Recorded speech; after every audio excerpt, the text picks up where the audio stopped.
Welcome to the deep dive. If you've been following the strategic plays and sort of the dazzling allure of the casino world, you know there's always another layer, Oh, right? it always is. So our mission today is, well, to go beyond just the surface. We want to offer you a kind of strategic shortcut to being really well informed about this whole intricate global landscape. Exactly. We're setting the scene for you, helping you navigate this pretty complex world. We'll be breaking down strategies for popular games. I think Baccarat, Andar Bahar, Teen Patty, poker, roulette, Uh-huh. and we'll even take a virtual tour of some of the globe's most, well, iconic casinos. Yeah, and we're also going to dive deep into India's casino scene, which is, unique and really booming. We'll focus specifically on Goa, those fascinating floating casinos, and then explore the maybe unexpected advantages of cruise ship gaming, including those savvy rebate programs. It's going to be a packed deep dive, really getting into the heart of gaming. Sounds good. Okay, let's jump right into the core of it then. We all kind of know the casino, the house, holds an edge. That's a given. But it doesn't mean smart play is impossible. So how do players really navigate that house edge? How do you improve your chances? That's the big question, isn't it? The house does have that built-in advantage, is how they stay in business. Mhm. So understanding this house edge, basically, the casino's statistical leg up over players, that's step one. Right. For instance, Baccarat. It really stands out because it has one of the lowest house edges, somewhere around 1.06%. Wow, that low. Yeah, it's remarkably low compared to a lot of other games. But the real power, I mean, where you can actually make a difference, comes from discipline and having a clear strategy. Okay, so Baccarat, you're saying bet on the banker. Why is that specific bet better, even with the commission they take? And is that rule about not chasing losses just as critical? Oh, absolutely critical. First, the banker bet, yeah, it has a slight statistical edge. Over many, many hands, it wins just a tiny bit more often, even after you account for that, a typical 5% commission on banker wins. Okay. So yeah, statistically, it's the strongest play. And the not chasing losses part, arguably the most crucial rule. It's as much a psychological battle as it is mathematical. Right. It's easy to get caught up. Exactly. Losing streaks happen to everyone. Trying to win it back by betting bigger, more aggressively, that's just a classic pitfall. It escalates the risk exponentially. Yeah, I can see that. It's a tough rule to stick to, though. What about Andar Bahar? That seems to have really taken off, especially in India. How does strategy even apply to what looks like pure chance? Well, Andar Bahar is largely a game of pure chance. You're right. It's simple. A card's dealt, you bet if the match appears on Andar inside or Bahar outside. Hmm. While it is mostly luck, Andar does statistically have a very slight edge, maybe around 51.5%. Oh, okay. Just slight. Yeah, tiny. So for players, it's less about complex strategy and more about just, understanding the simple rules, managing your bets responsibly, maybe spotting short-term patterns, but never ever relying on them. Gotcha. And then there's Teen Patty. Huge following, feels like a real game of nerve. How much is bluffing, and when does bluffing just become a bad idea? Teen Patty, yeah, it's similar to poker in its hand rankings. It's definitely a mix of skill and chance, and bluffing is, well, it's central. Yeah. But you can absolutely overdo it. I bet. The key is finding that balance. You need to know your hand rankings cold, learn to read your opponents, or try to, and understand when to push, when to bluff, versus when to just fold and save your chips. A good bluff, it's about conviction, not just what cards you're holding. Right, selling the story. And poker, of course, often called the ultimate skill game in the casino. What are those core skills that really separate, the casual player from someone who consistently wins? Poker is, yeah, unequivocally skill-based because your decisions directly shape your long-term results. It's not just one thing. It's a synergy of abilities. Reading opponents, their tells, their betting patterns. Yeah. Meticulous bankroll management, so you can handle the swings, the losses, without going bust. Oh, And yeah. crucially, knowing when to fold. Folding is not weak, it's strategic. Mastering how all these interplay, that's what makes a truly formidable player. Makes sense. Okay, lastly, roulette. We've all seen it in movies, right? The dramatic, all on red 27 kind of bet, but you're saying avoid that. And also that European roulette has way better odds than American. Can you quantify that? That's right. European roulette, it just has the single zero pocket. American roulette has the single zero and a double zero. Ah, okay. That extra double zero basically doubles the house edge. So American roulette is around 5.26% edge for the house. European is roughly 2.7%. Wow, that's a big difference. It really is. Over time, it adds up. So for players, the European wheel is definitely the more favorable option. Yeah. And those single number bets, yeah, exciting if they hit, but very high risk, low probability. Safer bets like columns, dozens, even money bets like red-black. They spread your risk, more Really? consistent, even if the payouts are smaller. Right, playing the percentages. Exactly. So just to wrap this part up, remember, real casino success isn't just about luck. It's built on discipline, a solid strategy for each game you play, and that unwavering commitment never chase your losses. That's the smart way to approach it. That's a fantastic breakdown, really helpful for playing smarter. Now, let's step back from the specific games and take a bit of a virtual tour. When we think about the world's most iconic casinos, Vegas, Macau, Monte Carlo, what makes these places legendary? Is it just the size? Well, size is part of it, but it's so much more. It's the whole experience they create, often going way beyond just gambling. Take the Venetian in Macau. Yes, it's the largest casino in the world by gaming space, but its sheer scale, the canals, the shops, turns gaming into this immersive spectacle. Right, like a theme park for adults almost. Kind of, yeah. It draws people who might not even gamble much. Yeah. It shows how these places are now massive entertainment and retail hubs first, casinos second, almost. And Bellagio in Vegas, that's got the reputation for high-stakes poker, doesn't it? What's the pull there? Absolutely. The Bellagio is legendary. Its poker rooms, the high-limit games.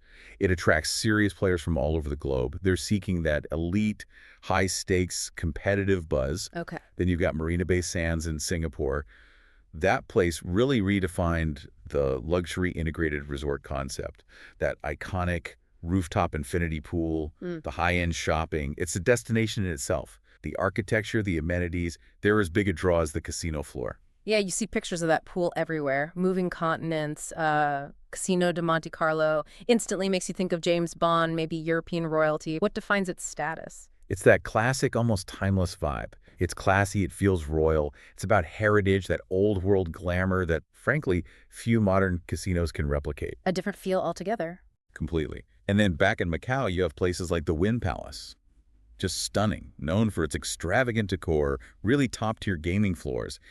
It appeals to a crowd that expects supreme luxury right alongside their gaming. So it's not just about placing bets. Not at all. These places are architectural marvels, entertainment epicenters. They drive global tourism, blending world-class gaming with luxury stays, fine dining, amazing shows. It's the whole package. That gives a great picture of the global giants.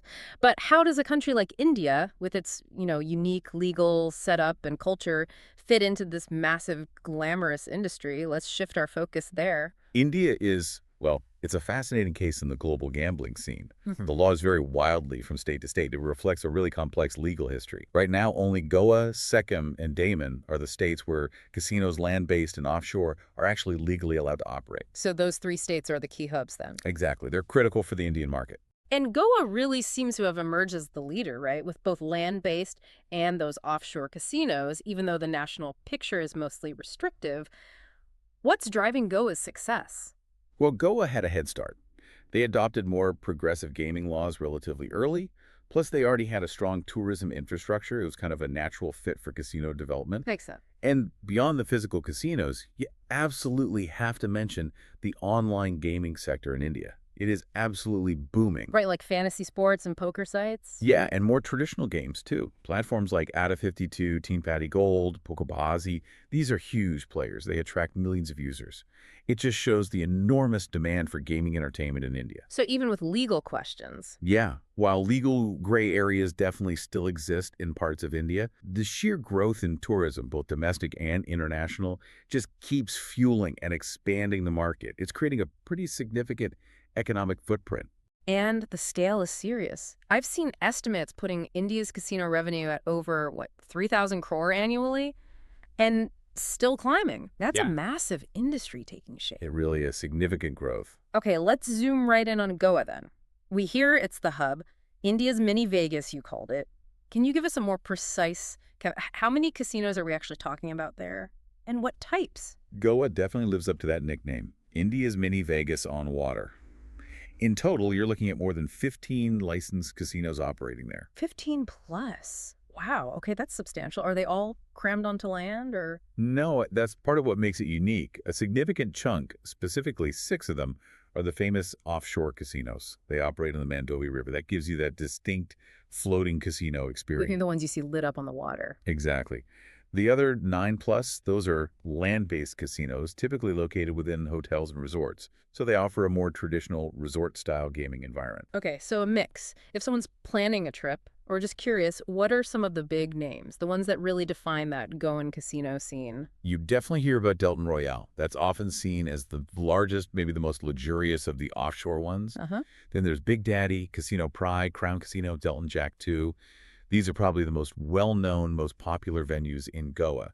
Each has a slightly different vibe, but they all contribute to that really vibrant gaming atmosphere. A lot of options then. Definitely. It's that combination, the accessible land-based places and the novelty of those big floating establishments that really cements Goa's unique position. It offers a really distinct and constantly growing casino experience. Fascinating. Okay, so beyond Goa's shores, there's another dimension to casino gaming, the high seas. A lot of luxury cruise lines now have full-blown casinos on board. Turns a vacation into, well, maybe a winning one. Star Cruises are a big name here, right? They absolutely are. Star Cruises is well known for offering pretty comprehensive gaming experiences on their luxury ships. Specifically, ships like the Star Pisces, the Superstar Virgo, and the Genting Dream. They're equipped with full-fledged casinos that honestly rival many land-based ones. Really? So what kind of games are we talking about? Is it the full spread or just slots and a couple of tables? No, it's surprisingly complete, actually. You'll find a wide range. Baccarat, sic bo, blackjack, roulette, and of course, loads of slot machines. They design it to be a proper casino experience, just, floating. So it blends the cruising with the gaming. Exactly. That's a huge part of the appeal. You get the luxury, the relaxation of the cruise, maybe some amazing ocean views while you play. Plus, there's the added bonus for many people of duty-free alcohol on board. Ah, It makes it a very distinct and pretty appealing option if you happen to love both travel and gaming. yeah, combining two passions. Now, speaking of enhancing that experience, let's talk about something really smart for players. Those casino rebate programs, you mentioned them on Dream Cruise. How do those actually work? Can they really make a difference? They really can. These programs are basically a clever way for casinos, cruise lines included, to reward loyal players and also, importantly, to soften the blow of losses. On Dream Cruise, for example, players can get between 5% and 15% cash back on their losses. Okay, 5 to 15%. Yeah, the exact percentage usually depends on your player tier or loyalty level. The more you play, the higher your status, the better the rebate. It's a direct financial benefit that just reduces your overall cost of playing. So it's not just about getting some cash back if you lose. I imagine for the VIPs, the higher tiers, there are other perks that really add value. Oh, absolutely. Beyond the straight cash back, Right. VIP players often get significant extra benefits. Things like complimentary room upgrades, free meals, priority services everywhere, check-in, dining reservations, you name it. These perks really elevate the whole cruise and gaming experience, making it feel much more exclusive and rewarding. And it goes beyond just the rebates, too. They usually have a point system as well. Every bet you make, win or lose, earns you loyalty points. Uh-huh. Like airline miles, sort of. Kind of like that, yeah. These points become a valuable currency. You can redeem them for various things: free spins on the slots, gifts from the onboard shops, or even more gaming chips to keep playing. It's a continuous cycle, rewarding your engagement. So really understanding these programs gives the player some power back, doesn't it? It's a tangible way to cushion losses and get rewarded just for playing. It really is about playing smarter, not just harder, even out on the ocean. Exactly. It's about maximizing value from your play. Wow, what a deep dive this has turned into. We've covered so much ground. We journeyed from, mastering game strategies, understanding the why behind betting on the banker and baccarat, to really getting the numbers on why European roulette odds are better. Then we did that virtual tour of iconic global casinos, figuring out what makes them legendary entertainment hubs, not just gambling dens. And then shifted to India's really interesting and growing gaming scene, especially Goa's unique mix of land and floating casinos. Right. And finally, we uncovered those maybe surprising advantages of cruise ship gaming, including the smart benefits of those rebate programs. We've covered a lot. We certainly have. So thinking about everything we've discussed, the strategies, the global trends, those unique player benefits like rebates, so it stands out to why you, our listener, as maybe the single most compelling reason to explore the world of casinos. Whether it's purely for entertainment, maybe for a calculated wager, or perhaps a sheer curiosity about how these incredibly complex industries actually work and thrive. So